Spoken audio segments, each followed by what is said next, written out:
Hello students, I am Vinay Kumar, your English teacher. Today I am going to teach you one lesson in English, and the heading of the chapter is The Bus Stop That Ate Children. And this chapter it is written by Susan Gates. So you see that in this particular chapter there is a girl whose name is Precious, and we used to see Precious thought the bus stop was a witch, and basically in her thinking of Precious, she used to think the bus stop where she is standing right now, she used to think that it is a witch. And you see that she had nightmares about it also, and when she used to sleep also, regarding that she had some nightmares also. So that's why she used to remain very much dissatisfied regarding this. So but it is not what you are thinking. She was very crazy, and you too might have had nightmares about that particular bus stop. And she is saying that basically you also have this nightmares regarding this bus stop. Basically the bus stop is looking like a witch. And we used to see, but on that Saturday morning, being scared of the bus stop was very inconvenient. And this day it was Saturday, and she had to reach to the bus stop. And this particular day, she's thinking that it was very inconvenient. And for Precious had to wait by it for the bus to town. And this time Precious is going to the town, so naturally she had to take a bus. So Precious is standing that particular bus stop, and this bus stop which looks like a witch. And we used to see, my dear students, she was going to the market. Her mother was very much busy having the new baby, and Capito, her big brother, was chopping maize out in the field, so it was up to Precious to do the shopping. So regarding this thing, you see that her elder brother, whose name is Capito, we used to see he was busy in shopping maize, as well as her mother. Her mother is having a new baby, and she was busy in that. So the responsibility it was given to Precious only, and Precious had to go to the market to buy all these things. So we used to see she did not mind that whatever the responsibility it was given to Precious didn't mind, because it was the responsibility of Precious only to purchase the things. And we used to see what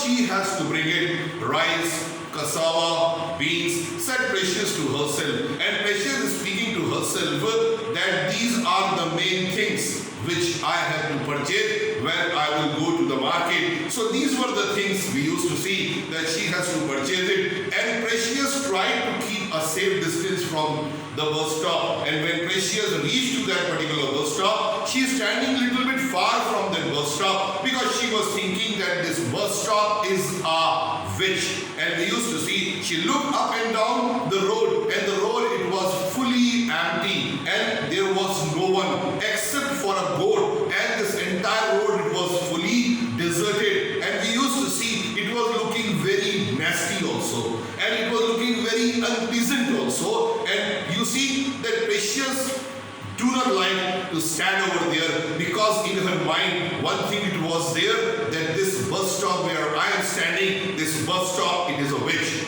And she had to wait alone, and she was standing over there, and she was waiting alone. The bus stop was a bio tree. Now you see that this bus stop, why it is called a witch tree? Because this bus stop, you see that it has a bio tree, and this tree is a very massive tree. And this tree is a very big tree with a swollen, lumpy trunk. And we used to see it was hollow inside. It made a great bus stop. 6 or 7 people could shelter in and from the sun. And whenever you see the summer season comes, basically at this particular tree, which is a very massive tree, 5 or 6 people can stand under in the shade of that. But in the mind of Precious, it is the thing that this bus stop is not a simple bus stop where the buses they used to come, and after that the passengers they get bored in it and they go from one place to another, but it is a witch. And we used to see the look of that tree. It was also like that. Even that witch tree, it has a warty face, her long bony fingers like that.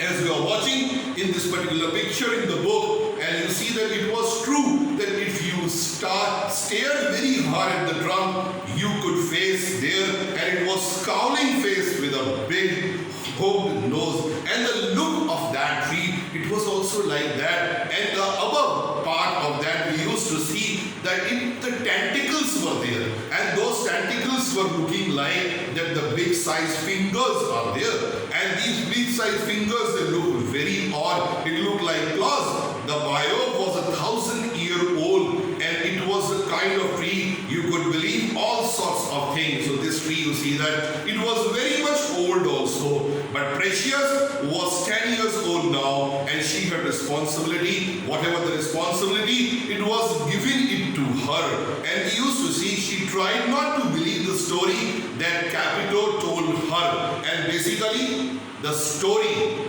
regarding the witch as a bus stop, the brother Capito, he told her that this bus stop basically it is a very scared bus stop, and when you go, the children, you see that this bus stop it eats. And after that, you see Precious used to feel very much scared and he loved telling scary story and he liked to frighten you if you could. It made feel good also. And we used to see Capito, he used to feel very good when he used to tell this scary stories and he feel that it's very nice.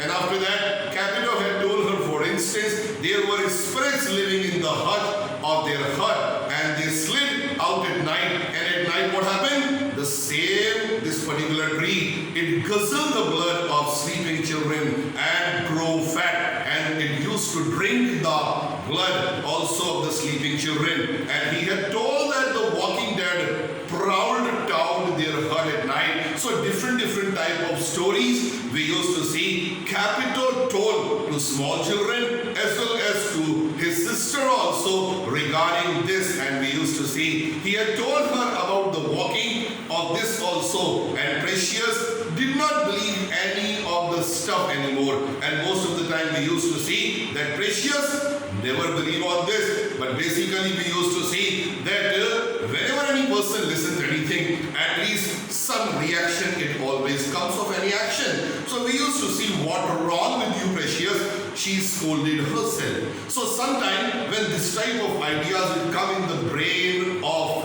Capito, we used to see that even the Precious also got scared that what are these things it is coming in my mind. So we used to see that when she was going to the market, she was holding a grass basket over her head like an umbrella to shade herself from the sun, and she looked up and down the road in both the direction, and the road it was empty. Already I told you before that where we see that Precious was standing, there was no one. Precious was standing alone and it was fully deserted. And we used to see the place where you had wait, Capito had said, where you wait for the bus inside, the tree is there and that is a witch belly. And it's okay when grown up. And you see that this particular belly, it used to eat the children because this bus stop, it is very hungry bus stop. And what happens? It used to open the zip. And what? The children, they goes inside in it. And after that, the children, they started screaming also. So no one will hear.